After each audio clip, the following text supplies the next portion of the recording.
एक ऐसा क्रिकेटर जो बहुत दुख झेलने के बाद बना एक सक्सेसफुल क्रिकेटर। उस क्रिकेटर को कुमफुम पांड्या के नाम से जानते हैं। लोग कहते हैं कि हमारे हार्दिक पांड्या भैया बहुत अच्छे हैं, जब मारने लगते हैं तो छक्कों की गिनती नहीं हो पाती है। और कुछ लोग तो कहते हैं भाई हार्दिक पांड्या के पास तो खूब पैसा होगा। ये बात तो सच भी है, हार्दिक पांड्या के पास बहुत सारे पैसे भी हैं, लेकिन लोगों को सिर्फ सुख दिखता है, पीछे का दुख नहीं दिखता। और आप लोग सोच रहे हो कि यार मैं ये क्यों बोल रहा हूँ। जी हाँ दोस्तों, मुझे ऐसा ही बोलना चाहिए, क्योंकि हार्दिक पांड्या बहुत स्ट्रगल करने के बाद इतनी मुकाम तक पहुंचे हैं। मैं आपको बता दूं कि हार्दिक पांड्या 5 रुपए की मैगी खा करके पूरी दिन पिच पे बिता देते थे। चलिए इनकी मैं शुरू से आपकी कहानी बताता हूँ। देखिए हार्दिक पांड्या और उनके भाई कुणाल पांड्या दिन भर मैच खेलते थे और शाम को घर आते तो मॉम डैड की बोली सुनते थे। हार्दिक पांड्या के पिता का नाम हिमांशु पांड्या था। उनके पिता का कार फाइनेंस का एक बिजनेस था और वह बिल्कुल अच्छा भी चल रहा था। एक दिन हार्दिक पांड्या के पड़ोसी ने कहा उनके पिता से कि आपका ये हार्दिक बहुत अच्छा क्रिकेट खेलता है, इसे कहीं अच्छी ट्रेनिंग दिलाओ। और हार्दिक पांड्या के पिता हिमांशु पांड्या इनकी खेल में रुचि देखते हुए इन्होंने पूरे परिवार को सूरत से बड़ौदा में शिफ्ट कर दिया ताकि हार्दिक और कुणाल को अच्छी ट्रेनिंग मिल सके।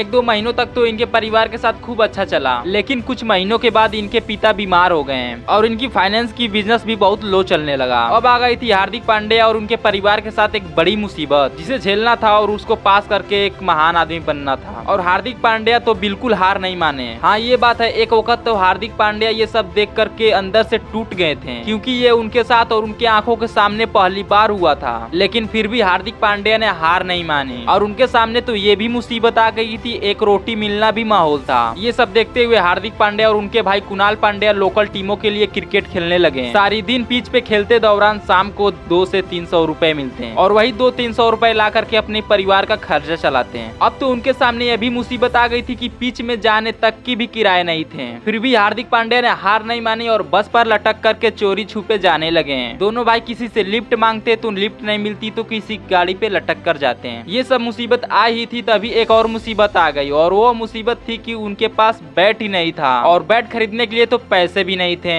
लेकिन हार्दिक का अच्छा प्रदर्शन देख करके हार्दिक की कोच ने उनको 2 बैट गिफ्ट किया और इसी बैट से उन्होंने 57 गेंद में 83 रन जड़ दिए। इनका इतना अच्छा प्रदर्शन देख करके मुंबई के एक कोच उन्होंने अपने IPL टीम मुंबई इंडियंस में उनको 10 लाख रुपए में खरीद लिया। और तब क्या था, बस हार्दिक पांड्या पीछे मुड़कर देखे ही नहीं। तब फिर एक बार मुसीबत उनके सामने आई थी कि मुंबई इंडियंस को हार के मुंह से बाहर निकालना, और हार्दिक पांड्या ने अपने आप पर भरोसा रखा और मुंबई इंडियंस को जीत दिलाई। फिर एक बार और हार्दिक पांड्या के सामने एक अच्छी शुरुआत हुई थी जो उनको बहुत अंदर अंदर खुश कर रही थी। और इतना कुछ झेलने के बाद हार्दिक पांड्या के पास पैसा है। अगर हार्दिक पांड्या पहले दुख नहीं काटे होते तो इतना सुख नहीं पाते। तो आपको इससे बहुत अच्छी सीख मिलती है कि आप पहले दुख काटे, उसके बाद से सुख पाएं। आपको किसी भी हालात में हार नहीं माननी है, क्योंकि याद रखना दुख देने वाला ही भगवान होता है और सुख देने वाला ही भगवान होता है। इसलिए भगवान जब तक आपको पूरा दुख नहीं दे देंगे तब तक सुख नहीं देंगे। उम्मीद होगी कि हार्दिक पांड्या की जानकारी आपको अच्छी लगी हो। अगर अच्छी लगी हो तो वीडियो को एक लाइक और चैनल को सब्सक्राइब जरूर कर लें और कमेंट में बताएं कि अगला जानकारी किसके बारे में जानना है आपको। तब तक के लिए जय हिंद, जय भारत।